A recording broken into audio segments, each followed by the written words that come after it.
Hey there, this is me, Matt Conway, and I'm here at the Film Super Captain, here to kind of go over all of the films I've seen this summer.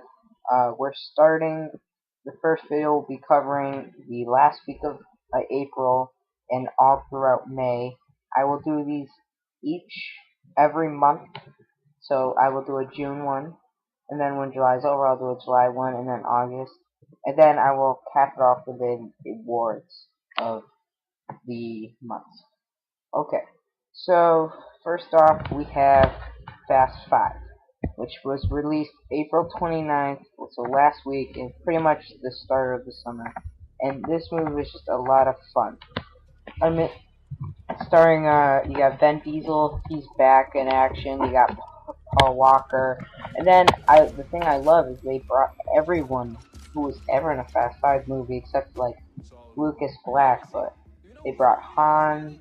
You got Ludacris back. You have Tyrese Gibson. You have anyone you saw in the series back, and that's a really good thing. They make this more of a team film.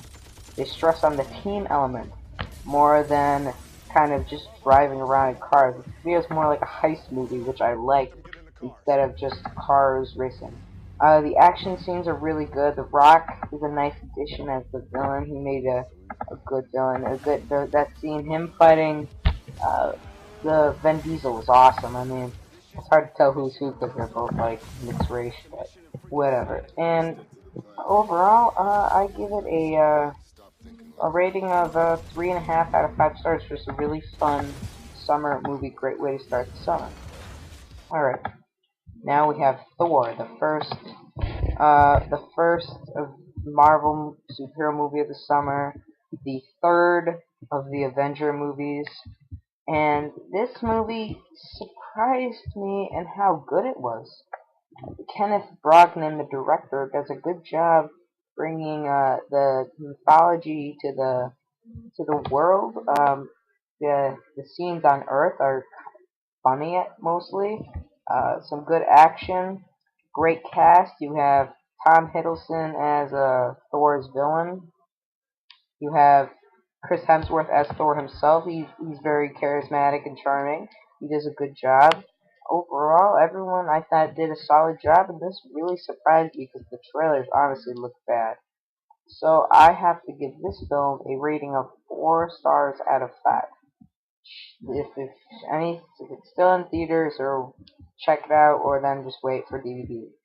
Alright, next we have Pirates of the Caribbean on Stranger's Tide, the fourth Pirates movie. And this movie was okay. I definitely think it's possibly the worst of the pirate films. I mean, I thought the first three were actually pretty good. This one kind of isn't involved in the same story. It doesn't have the the Keira Knightley and Orlando Bloom anymore. It's just a Johnny Depp, and he meets Blackbeard. Jeffrey Rush is back, but he's in a smaller role. But I don't think it's just too long, and they didn't have enough things to occupy the screen. Like that storyline with Will Turner and the Keira Knightley character were was just needed. Something like that was needed in this because they tried to do another love story and it just failed miserably. The movie is way too long, but it still has that good old swashbuckling action that fans and audiences are looking for in a pirate film, and it has a good amount of it. So I still have to give it a solid rating of 3 stars out of 5. I still recommend people see it, but it's just not that overwhelming recommendation that I probably would give to most of the other Pirates films. Okay, now we're at Kung Fu Panda 2. Kung Fu Panda 2 is just a really great, well-made movie. One of DreamWorks' best movies. It's directed by Jennifer Yu Nelson, and she gives a nice, great Chinese kung fu vibe to the films that I think the first one did not have. I thought the first one was more focused on the comedy. This film actually has some heart, kind of like a Pixar film. I honestly think this is DreamWorks' closest thing to a well-made to a Pixar film, and this series kind of reminds me of the Toy Story series, and how the first one kind of just introduces the character and gives you a fun adventure, while the second one gets in more in depth with heart and emotion. The action scenes are stunning, and this film overall is really great. I have to give it a 4.5 out of 5. It is one of the better films of the summer so far.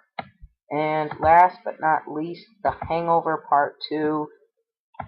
The Wolf Pack is back, and sadly, everything is the same. A lot of people have liked the film, saying, the same formula, but it still works. I just found this film so boring. I laughed like 3 times. It wasn't very funny. The cast, they kind of seem and come off more unlikable. It just is not a very enjoyable film. I have to give it like 1.5 out of 5 stars. It's just disappointing considering the first Hangover film was so funny and well made by Todd Phillips that this one is just a disappointment. Okay, thank you for watching my May summer review. I will have my June up one soon, and then when July's over, that will be up. And hope you enjoyed it. Look forward to the June one.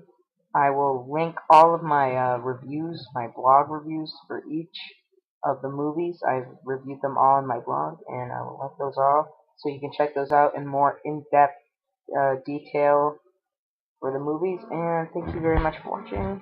Adios.